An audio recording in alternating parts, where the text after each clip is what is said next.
ये हम लोगों ने अगर अभी बातें रखना शुरू करें तो हम घंटों लग जाएंगी बातों को रखने में, लेकिन आज विशुद्ध रूप से शिक्षा के दिशा पर ये एक महत्वाकांक्षी कदम सरकार ने उठाया है और ये कदम सरकार की पंचायत तक जानी है। इसमें सबसे बड़ी भूमिका शिक्षा विभाग और शिक्षकों का है।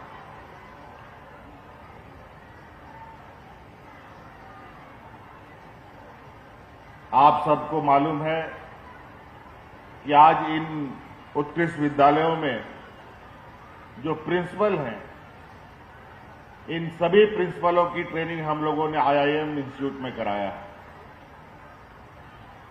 इस आशा उम्मीद के साथ कि राज्य के हमारे हर बच्चे, विशेषकर यहां के आदिवासी, दलित, पिछड़े बच्चों को, मजदूर के बच्चों को हम कैसे शिक्षा उनको बेहतर उपलब्ध करा पाए, ताकि राज्य में जो वर्षों से चली आ रही है पिछड़ापन की समस्या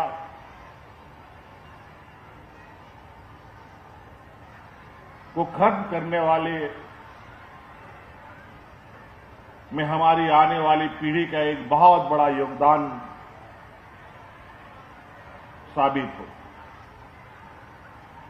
शिक्षा एक बहुत बड़ा शस्त्र है। ये एक ऐसा शस्त्र है जिसके माध्यम से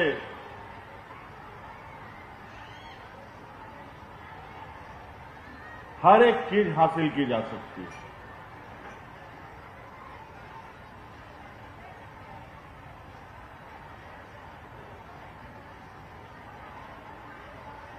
लेकिन झारखंड जैसे राज्य के लिए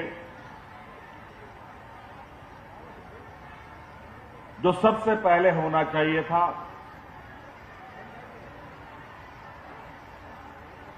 जो यहां के हमारे बच्चों को शिक्षा के विषय में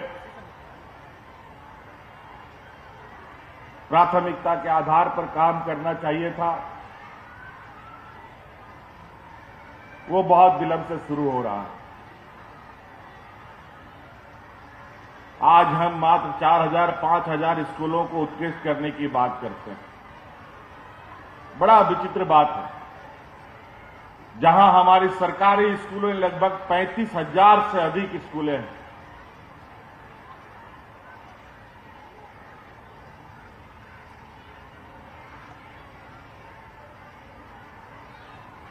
और उन स्कूलों में जिस तरीके से वर्षों से पढ़ाई लिखाई की स्थिति बनी रही, ये कहीं ना कहीं आने वाले समय के लिए राज्य के लिए बहुत बड़ा चिंता का विषय होगा।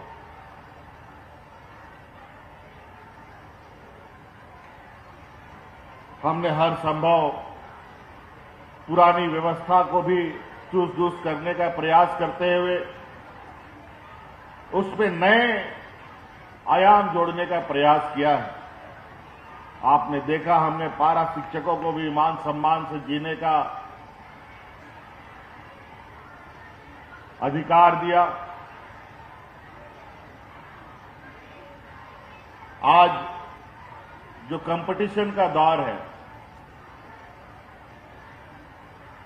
उस कंपटीशन के दौर में हमारे इन बच्चों को भी बेहतर शिक्षा देना अत्यंत आवश्यक है। हम आज नमन करते हैं अपने तत्कालीन विभागीय मंत्री जगन्नाथ महतो जी का, जो आज हमारे बीच नहीं है। उनका भी इस विषय में निरंतर प्रयास रहा है।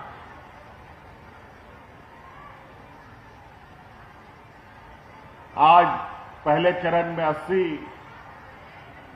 विद्यालय उत्कृष्ट विद्यालय के रूप में उद्घाटन हुआ है, लेकिन मुझे जो जानकारी मिली है, अभी भी कई स्कूल ऐसी हैं जहां पर कुछ काम बाकी है।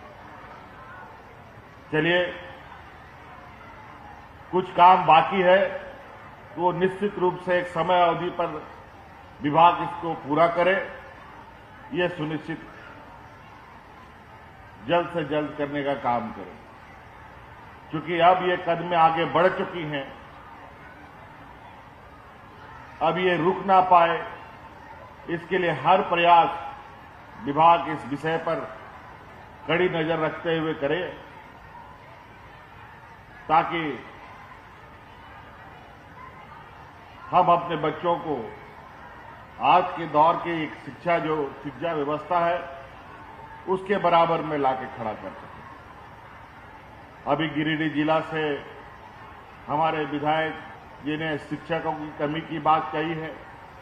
निश्चित रूप से शिक्षकों की कमी है, ये हमें भी मालूम है। कई अड़चनें, कई समस्याएं, कई बाधाओं की वजह से शिक्षकों की नियुक्ति नहीं हो पाई, लेकिन इन समस्याओं का समाधान निकाला जा चुका है। और जहां तक मैं उम्मीद करता हूं कि इस माह के अंत तक में लगभग 25,000 अलग अलग चरणों में हजारों की संख्या में शिक्षकों की बहाली होनी है। और इस साल के इस मंथ के आखिरी में लगभग 25,000 शिक्षकों की बहाली कर ली जाएगी, जो इन स्कूलों में पदस्थापित होंगे और बच्चों को शिक्षा देंगे। और इसका अभी तो हम लोगों ने शुरुआत की है, कई चीजें इसमें अभी और भी जोड़ने बाकी हैं। समय समय पर इसका आकलन किया जाएगा। और इस स्कूलों को चलाने के लिए एक और विशेष बात मैं कहना चाहूंगा कि स्कूल के अंदर एक प्रबंधन समिति भी है, जो वहां के बच्चों के अभिभावकगण उसके सदस्य होते हैं, अध्यक्ष होते हैं, उपाध्यक्ष होते हैं। उन सब से भी आग्रह होगा कि आप लोग की भी इसमें एक अहम भूमिका होती है कि ये स्कूल कैसे चले। हम आधारभूत संरचना दे सकते हैं, हम किताबें दे सकते हैं, हम कपड़े दे सकते हैं, हम व्यवस्थाएं उपलब्ध करा सकते हैं, शिक्षक दे सकते हैं, लेकिन उस प्रबंधन समिति ये बात को सुनिश्चित करे कि ये स्कूल संसाधनों के साथ बेहतर शिक्षा भी उन स्कूलों में मिल रही है। और जो स्कूल बेहतर प्रदर्शन करेगा, समय समय पर इसका आकलन करते हुए उस विद्यालय को, वहां के बच्चों को और वहां के शिक्षकों को भी पुरस्कृत किया जाएगा विभिन्न सहायता के रूप में। तो इसलिए बातें बहुत है। लगभग हम लोगों को 5,000 और स्कूलों पर काम करना है। आज 80 स्कूलों पर ही हम लोगों ने शुरुआत किया है। अभी कई मंजिलें पार करनी है। वर्तमान स्थिति में आपको मालूम है कि 2 कमरे का स्कूल होता है, जहां 1-2 शिक्षक होते हैं। बड़ा विचित्र स्थिति है। हम ऐसे स्कूलों को क्या नाम दे सकते हैं जहां मात्र 2 कमरे हों और 1 शिक्षक हो? वहां कैसे स्कूल की व्यवस्था हो सकती है, आप अंदाजा लगा सकते हैं। हम गरीबों को बेहतर शिक्षा देने की बात करते हैं। आदिवासी, दलित, पिछड़ों को अच्छी शिक्षा देने की बात करते हैं, लेकिन ये व्यवस्था जो अभी परंपरा चली आ रही है, 2 कमरों में बच्चों को शिक्षा देना, कहीं ना कहीं इन लोगों के प्रति एक मजाक उड़ाने के जैसा है। आज उससे अलग हट करके एक बेहतर, एक हमारे प्राइवेट स्कूलों के कंपटीशन में, जहां आज आप लोग जिले के विभिन्न प्राइवेट स्कूलों में जाने का सपना देखते हैं, मैं आशा उम्मीद करता हूं वहां के शिक्षकगणों से कि आपके स्कूल में आने के लिए बच्चों की लंबी कतार बनी रहे और हम अपने स्कूलों को इस राज्य का एक और देश का एक मॉडल स्कूल के रूप में स्थापित कर सके। शिक्षा को लेकर सरकार कई सारी चीजें और कई क्षेत्र में काम भी कर रही है। आपको मालूम है, हम लोग फॉरेन स्कॉलरशिप भी बच्चों को दे रहे हैं, जहां बच्चे को विदेशों में पढ़ने के लिए 100% स्कॉलरशिप राज्य सरकार दे रही है। आज हमारे स्कूल से बच्चे ना निकले, ड्रॉप आउट ना हो, इसके लिए सावित्रीबाई फुले जैसी योजनाएं चलाई गई बच्चियों के लिए, जहां बड़े पैमाने पर बच्चियों को इस योजना से जोड़ा गया। इसके साथ साथ एकलव्य प्रशिक्षण योजना लेके आ रहे हैं, मुख्यमंत्री शिक्षा प्रोत्साहन योजना ला रहे हैं, गुरुजी स्टूडेंट क्रेडिट कार्ड योजना ला रहे हैं, जहां आने वाले समय में बच्चों को पैसे के अभाव को लेकर पढ़ाई में कोई दिक्कत ना हो, इसको लेकर ये योजनाएं लाई जा रही हैं। इसीलिए जब इतनी सारी व्यवस्थाएं हमारे हाथ में हैं और हमको नहीं लगता है कि हमारे सरकार के स्कूलों में हमारे शिक्षकों को हम मानदेय या तनख्वाह भी हम कम देते हों, लेकिन जहां तक मैं समझता हूं कि प्राइवेट स्कूलों में शिक्षकों को इतनी तनख्वाह नहीं दी जाती, लेकिन वहां की शिक्षा, वहां का मैनेजमेंट कितना मजबूत और कितना बेहतर तरीके से हो सकता है, ये समझने और सीखने की आवश्यकता है। इसीलिए विभाग इस विषय पर जो मुख्य सचिव ने जो सुझाव दिए हैं, उस विषय को ध्यान में रखते हुए इन स्कूलों को स्वायत्तता के साथ मजबूती से चलने के लिए एक व्यवस्था स्थापित करें, ताकि सरकार की मकड़जाल में ये स्कूल की उलझने ना उलझ जाए। तो इसलिए आप सबको भी, बच्चों को भी आपको मैं कहना चाहूंगा कि आप सब लोगों की पढ़ाई के लिए अब आपको पैसे की चिंता करने का जरूरत नहीं है। अब इस स्कूल से निकलेंगे, इंजीनियर, डॉक्टर, वकील, जज बनना चाहेंगे, पत्रकार बनना चाहेंगे, इनकी भी पढ़ाई होती है और इन सब पढ़ाई का खर्चा राज्य सरकार आपके लिए उठाएगी। आप पढ़ाई छोड़ना बंद मत कीजिए।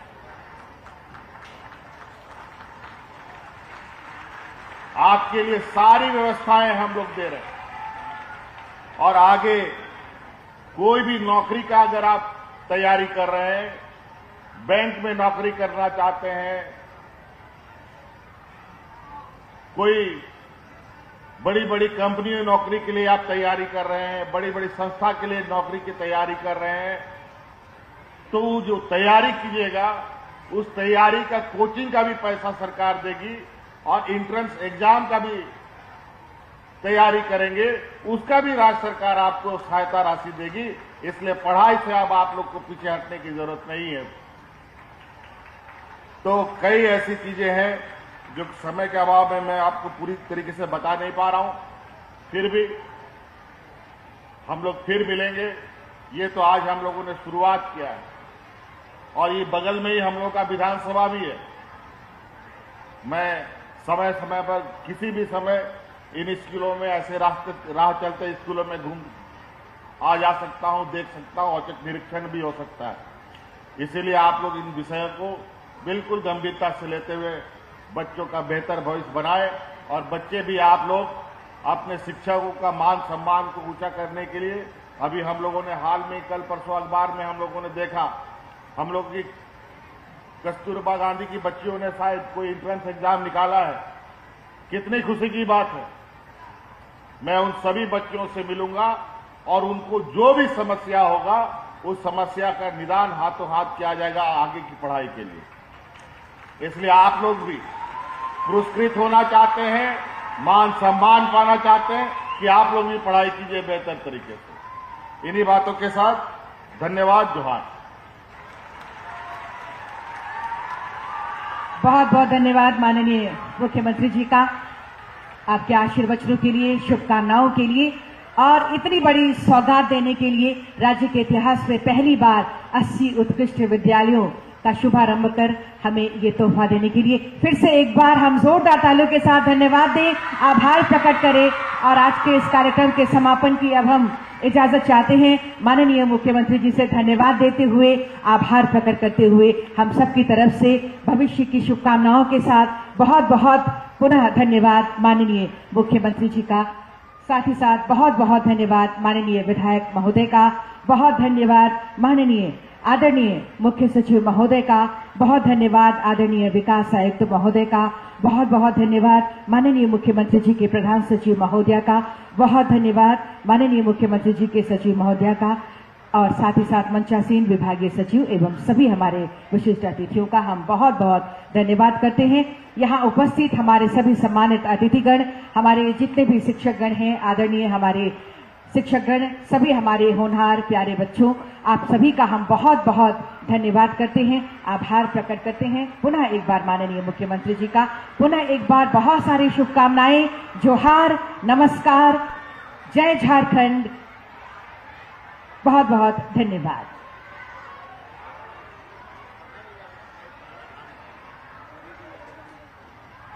और छात्रों को 80 उत्कृष्ट विद्यालय का तोहफा दिया गया। हालांकि हेमंत सोरेन ने स्पष्ट किया कि सरकारें कोई भी हों, लेकिन इतना ये तय है कि कुछ ऐसी व्यवस्था कर दी जाए ताकि सरकारों के आने जाने से कोई फर्क न पड़े। ऐसी नीति लाई जाए, ऐसी व्यवस्था की जाए ताकि सरकार किसी की भी हो लेकिन उसका फायदा सीधे बच्चों को मिल पाए या वो किसी भी क्षेत्र में जाने की कोशिश करते हों। बुनियादी पढ़ाई से लेकर के जब वो प्रतियोगिता परीक्षाओं की तैयारी करते हैं उसमें भी सरकार उन्हें मदद देगी। तो कई बातें झारखंड के मुख्यमंत्री हेमंत सोरेन ने की हैं और सबसे बड़ी बात कि सीबीएसई पैटर्न को अगर लागू किया जा रहा है, शिक्षा में बदलाव की स्थिति बेहतर स्थिति करने की कोशिश की जा रही है, तो यह अहम कदम है झारखंड सरकार की तरफ से। चलिए बिहार से एक मुजफ्फरपुर से बड़ी खबर है जहां पेट्रोल पंप पर लूट हुई है और करीब 2 लाख रुपए लूटे गए हैं। 2 बाइक पर सवार 6 अपराधियों ने इस घटना को अंजाम दिया है। सरैया थाने के जैतपुर ओपी इलाके के पुखरेरा की यह घटना है।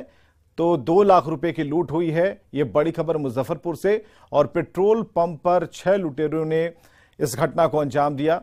2 बाइक पर सवार होकर ये लोग आए थे। और मोतिहारी में फाइनेंस कर्मी को गोली मारी गई है। गोली मारकर रुपए से भरा बैग लूट लिया गया है। बाइक सवार अपराधियों ने गोली मारी है। हरसिद्धि के सेवरहा चौक की यह घटना है। बड़ी खबर मोतिहारी से जहां फाइनेंस कर्मी को निशाना लुटेरों ने बनाया है, गोली मारी है और रुपयों से भरा बैग लूट कर फरार हो गए। और हरसिद्धि के सेवरहा चौक की यह घटना है। तो मोतिहारी से इस वक्त की बड़ी खबर बता रहे हैं जहां पर लॉ एंड ऑर्डर ध्वस्त होता नजर आ रहा है और अपराधियों के मंसूबे यहां पर कामयाब होते दिख रहे हैं क्योंकि उन्होंने निशाना बनाया है और गोली मारकर रुपए लूटे हैं। बाइक सवार अपराधी थे जिन्होंने गोली मारी है।